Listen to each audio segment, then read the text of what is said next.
Isa sa mga pangutana sa mga Kristohanon karon nganong ang Dios mutugot man og mga pagsulay sa ato nga kinabuhi, mga bugat nga kalisdanan sa ato nga kinabuhi. Ato na siyang tubagon sumala sa pulong sa Dios nga makita sa ikaduhang Korinto kapitulo 1 bersikulo 3 paingon sa 15. Unang-una, nganong ang Dios mutugot man og pagsulay. Kay luyo sa mga pagsulay mabati nato ang Dios muhupay. Mubasa ko sa 4 paingon sa 5. Ingon pa diri, nagdasig siya kanato diha sa tanan natong kalisdanan aron kita makadasig usab ni adtong anaa sa kalisdanan pinaagi sa samang pagdasig nga nadawat nato gikan sa Dios.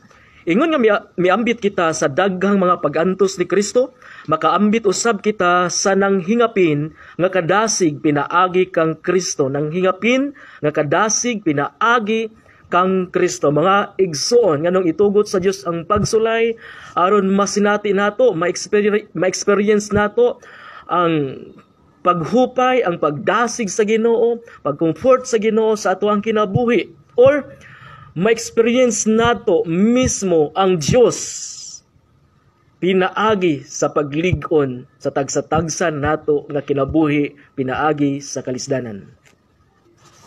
Ikaduha, tungod sa pagsulay, kita sa Dios magsalig kanunay. 8:8 paingon sa 9, ako ang basahon. Mga igsoon, buot namo nga masayra ninyo ang among mga kalisdanan. So ingon pa ni Apostle Paul sa mga Kristohanon sa Korinto dira sa 8. Buot namo nga masayra ninyo ang among mga kalisdanan didto sa lalawigan sa Asya. Hilabihan kapait og kabugat ang giantos namo nga tungod niini nawad-an kami paglaom nga mabuhi pa. Daw gipahamtangan kami sa silot sa kamatayon, apan nahitabo kini aron dili kami magsalig sa among kaugalingon kundi sa Dios nga nagbanhaw sa mga patay. So itugot sa Ginoo ang pagsulay, ang kalisdanan, mga kagul-anan sa atoang kinabuhi aron dinha lang ta mosalig kaniya og dili sa atong kaugalingon. Ikatulo, ang Dios mutabang panahon sa kalisdanan. Basahon nako diri sa 10, no? O giluwas kami niya gikan sa makalilisa nga katalagman sa kamatayon. Og luwason usab kami niya sa umaabot pag mga katalagman. Naglaom kami nga buhaton gayod niya kini. Igsoon ko dinha sa Ginoo, pagsulay nga gitugot sa Dios kanato, wala ta niya gipasagdan, kundili gitabangan ta niya sa mga kalisdanan niya miabot sa ato ang kinabuhi kay saad ni niya kanato. Walay pagsulay nga ihang gitugot nga dili siya mutu tabang nga dili siya muluwas. Kung giluwas ka sa Ginoo kaniadto, luwason pud kaniya karon ug luwason pud kaniya sa imong kalisdanan sa umaabot. Number 4. Kay ang pagsulay nagatudlo kanato nga kita magampuanay. 11, ingon pa diri sa 11.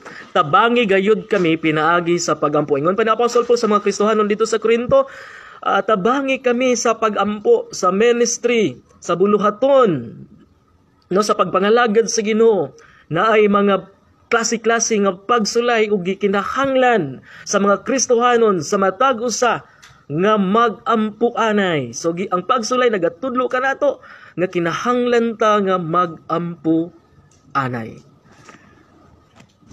Number 5, igsoon. Number 5. Kay luyo sa pagsulay, mapasalamatan nato ang Dios nga puno sa kalipay. So mapasalamatan nato ang Dios nga puno sa kalipay. So gisulayan ka sa Ginoo, sa dihang nagaampo ka, dili lang ikaw nagampo, mga Kristohanon, o sa dihang gitubag sa Dios ang imuhang mga pagampo, di ba? Mas mapasalamatan nato ang Ginoo sa kinasing-kasing, mapasalamatan nato siya, mas madaig nato siya, mas masimba nato siya tungod sa mga pagsulay, katubagan sa mga pagsulay. Basahon nako diri sa 11. Tabangi gayud kami pinagi sa pagampo og tungod kay daghan naman ang magampo alang kanamo, daghan usab ang magpasalamat sa Dios tungod sa mga panalangin nga amo unyang madawat agig tubag sa daghang mga pagampo. Sa katapusan mga igsoon, unsa may response nato, unsa may angayang buhaton nato kun nay mga pagsulay nga moabot sa ato ang kinabuhi. So, mao lang ni ako ang isulti sa inyo sumala sa pulong sa Ginoo nga ato ang natunan diri sa Korinto. Pasalamati ang Dios. Pasalamati ang Dios bisan unsa man nga pagsulay ang moabot sa imo nga kinabuhi. So, ang rason nga nung pasalamatan nato siya ato nang natunan ganina tungod kay sa pagsulay mabati nato nga ang Dios muhupay. Tungod sa pagsulay kita sa Dios musalig. Kanunay sa mga kalisdanan na ang Ginoo mutabang kanato, mutabang sa panahon sa mga pagsulay ang Dios. And then ang pagsulay nagatudlo kanato nga magampuanay ug mas madaig pa nato siya, mas mapasalamatan nato siya sa mga pagsulay nga gihatag sa imuha. Pasalamati ang Dios. Ang dogi maya sa iya lang. God bless.